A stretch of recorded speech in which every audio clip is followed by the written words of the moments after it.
Assalamualaikum warahmatullahi wabarakatuh. Saya adalah Muhammad Yunus. Saya membawakan materi pada mata kuliah pengantar ilmu administrasi. Kali ini saya akan membahas tentang pengertian administrasi dan beberapa unsur-unsur lainnya.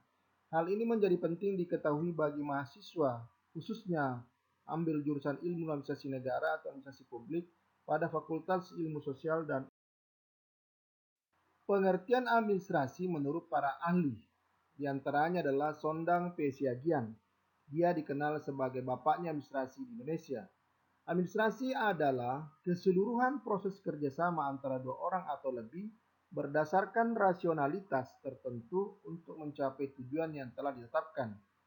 Kemudian menurut George R. Terry, administrasi adalah pengendalian, pengorganisasian kerja, serta mobilisasi mereka yang menerapkannya untuk mencapai tujuan yang ditetapkan. George R. Terry dikenal sebagai ahli manajemen. Dengan demikian, pengertian administrasi dapat dibagi dua. Satu adalah administrasi dalam arti sempit dan administrasi arti luas. Administrasi dalam arti sempit adalah sebagai bentuk aktivitas yang meliputi catat-mencatat, surat-menyurat, pembukuan sederhana, ketik-mengetik, dan kegiatan lain yang sifatnya teknis ketatausahaan. Kemudian, arti luas. Administrasi dalam arti luas adalah semua proses kerjasama antara dua orang atau lebih yang bertujuan untuk mencapai target dengan memanfaatkan sarana dan prasarana tertentu secara berdaya guna dan berhasil guna. Dengan demikian bahwa administrasi bisa diartikan dalam arti sempit juga dalam arti luas. Nah, dalam hal ini kita akan membahas adalah administrasi dalam arti luas. Baik. Ciri-ciri administrasi antara lain adalah adanya kelompok manusia yang terdiri atas dua orang atau lebih. Kemudian adanya kerjasama. Kemudian adanya proses atau usaha. Selanjutnya adanya sebuah bimbingan dalam kepemimpinan dan pengawasan. Dan dalam perusahaan atau organisasi terdapat suatu tujuan yang hendak dicapai. Nah, ada beberapa jenis administrasi, di antaranya adalah administrasi publik, administrasi lingkungan hidup, administrasi negara, administrasi niaga, administrasi pembangunan, administrasi kependudukan, administrasi keuangan, administrasi pendidikan, dan administrasi lainnya. Selanjutnya ada unsur-unsur administrasi. Menurut Delianji ada 8 unsur yang harus ada. 1. Organisasi atau lembaga. 2. Manajemen. 3. Komunikasi. 4. Kepegawaian. 5. Keuangan. 6. Perbekalan. 7. Tata usaha. Dan yang terakhir adalah hubungan masyarakat. Inilah ciri-ciri administrasi, jenis administrasi, dan unsur-unsur administrasi yang harus kita pahami. Yang kelima adalah fungsi administrasi. Ya, diantaranya adalah adanya perencanaan atau planning, adanya penyusunan atau organizing, adanya koordinasi atau coordinating, adanya laporan atau reporting, penyusunan anggaran atau budgeting, penempatan adalah staffing, dan pengarahan adalah directing. Nah, setelah kita tahu di antara mereka, tentu kita harus tahu apa tujuan sebenarnya administrasi.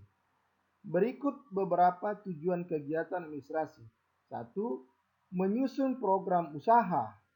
Yang kedua, mengevaluasi kegiatan organisasi yang telah berjalan. Yang ketiga, memantau aktivitas administrasi apakah sesuai dengan tujuan yang hendak kita capai. Dan yang terakhir adalah memastikan keamanan kegiatan usaha tanpa adanya gangguan dari pihak internal maupun dari pihak eksternal. Sehingga tujuan yang hendak dicapai sebelumnya yang ingin dicapai secara bersama dalam organisasi itu bisa terwujud sesuai dengan apa yang diharapkan. Nah, pada gambar ini kita bisa membuat kesimpulan sederhana bahwa administrasi adalah sekelompok orang, dua atau lebih. Kemudian adanya usaha kerjasama. Kemudian ada tujuan tertentu yang tidak capai. Maka disitulah adanya proses administrasi. yang untuk mencapai tujuan yang hendak dicapai. Artinya bahwa administrasi adalah merupakan sebuah proses yang dimulai dari sekelompok orang dengan bekerja sama untuk mencapai tujuannya, sehingga tujuan yang hendak dicapai itu terwujud. Jadi dengan kata lain bahwa administrasi adalah sebuah kegiatan atau proses untuk mencapai tujuan bersama. Kemudian ada 7 contoh kegiatan administrasi.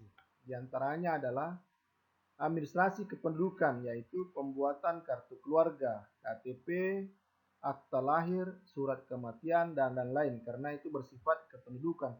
Nah, di mana letak administrasinya? Yang dalam arti luas adalah bekerja samanya beberapa orang, ya, mulai dari RT, RW, kemudian di kantor kelurahan, kemudian kantor kecamatan, dan berakhir di kantor catatan sipil, sehingga terdapatlah sebuah bukti kependudukan yang dimiliki oleh seseorang.